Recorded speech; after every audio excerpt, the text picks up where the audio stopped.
The Lady Vols getting a nice 86-73 win over the Mississippi State Bulldogs. My three takeaways following that nice SEC win. I'm Paige Dower. This is the Field Pass on Full Disclosure. The first thing you have to talk about what makes this night so special. Not only is it the tens of thousands of dollars that are raised from multiple organizations over the year, but how much they're supporting the Pat Summitt Research and her foundation for Alzheimer's disease and its research, but also seeing the tradition that is here. The Lady Vols wearing Summitt on the back of their jerseys, the purple accents on their jerseys, the opponents wearing Pat Summitt adorned attire as well. Just everyone coming together for such a great cause. But one of my favorite moments on the We Back Pat night is late in the game when they play the classic Pat Summitt video of her singing Good Old Rocky Top with a feather hat, and it just always brings so much cheer to the entire arena. So much so that the players after the game mentioned that they could not but help but listen to it and watch it. And they were a little nervous to say that because they knew that they were in the middle of a huddle with Kim Caldwell talking X's and O's and schemes, and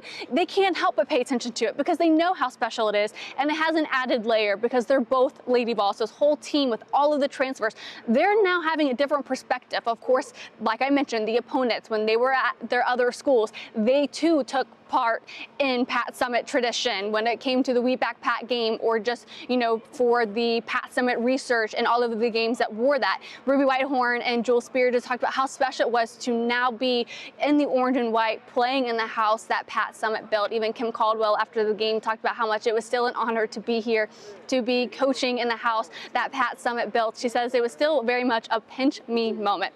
A little bit more on Ruby Whitehorn. She had purple shoes on, and on the soles of it were several scriptures, one of them being faith over fear. She says she's a very superstitious person, and she only writes scripture on her special shoes, ones that she doesn't really wear all that often. And playing at Tennessee, you're not going to see very many purple shoes. And I asked her if that helped feed into her 20-point night performance. This is the first time this season she's had 20 points on a game. She's like, yeah, I'm a very superstitious person. Actually, the last time I had purple shoes on, I also scored 20 points. She's like, if I could wear it all the time, I absolutely would. But Kim Caldwell won't let me. And then Kim's like, all right, I guess you can have an exception. And I apparently got the credit. You know, Kim's like, did you pay her to have you ask this question so you could get the exception? So we'll see if against Vanderbilt, Ruby Whitehorn gets those 20 points in the purple shoes. But it's just something that really helps keep her grounded. And we saw just how smooth and effortless she looked out on the court tonight. I mean, the bucket was an ocean for Ruby Whitehorn, especially when it came to the perimeter. That brings me to my second point. It was kind of a rocky start in the beginning of the game for them on offense, especially on the perimeter, but it was Ruby Whitehorn that kind of got things going. Their first 3 buckets, and their only 3 buckets of the first quarter, came from 3 different players: Jewel Spear, Ruby Whitehorn, and Samara Spencer. That just shows you how much talent is on this team and how much of a perimeter threat this team is. And that trend really continued much through the night. Jewel Spear, as hot as she has been from the perimeter, she's an even better passer. And that was on display tonight for the Lady Vols. I'll take a look at my notes when they were from the field. They finished 43% from the field, 41.1% from the 3-point line. Those are some really nice stats right there. That was Coach Gabe Lazo on his way out. He is very excited about that nice win over Mississippi State. And that brings me to my third and final point.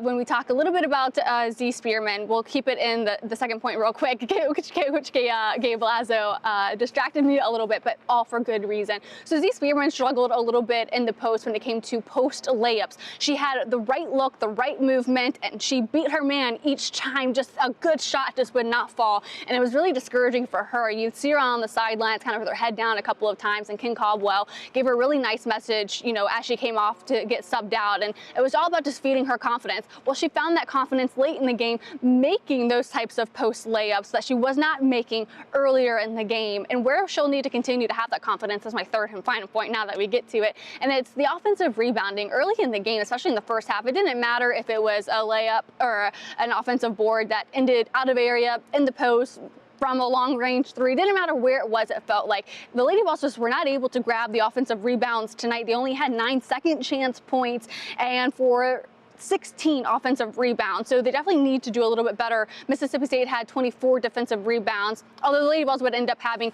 40 defensive or 40 total rebounds on the night. But that's still an area where they need to be a little bit better. And it all comes down to spacing and boxing and just everybody crashing the board so often. They're just getting ready to get back on defense, or they're just seemingly just not in the right place sometimes. But that'll certainly be a point of focus for the team moving forward, and maybe something that they'll just have to work on the whole time. But certainly a great win for the Lady Vols on the webackpat night as they get ready to go to Vanderbilt. The men talk tomorrow in their media availability, so make sure you subscribe so you can hear everything that the men have to say. I will also be in Nashville for both of those games, so certainly subscribe because it takes a lot to get there. It takes a lot of time, money, and effort to put all of this together, and then also to go on the road. But you guys have been so supportive, and I've loved covering these teams, so I certainly want to be able to deliver that to you all as well. So make sure to subscribe. It's one of the best ways to support me. I'll talk to you guys tomorrow.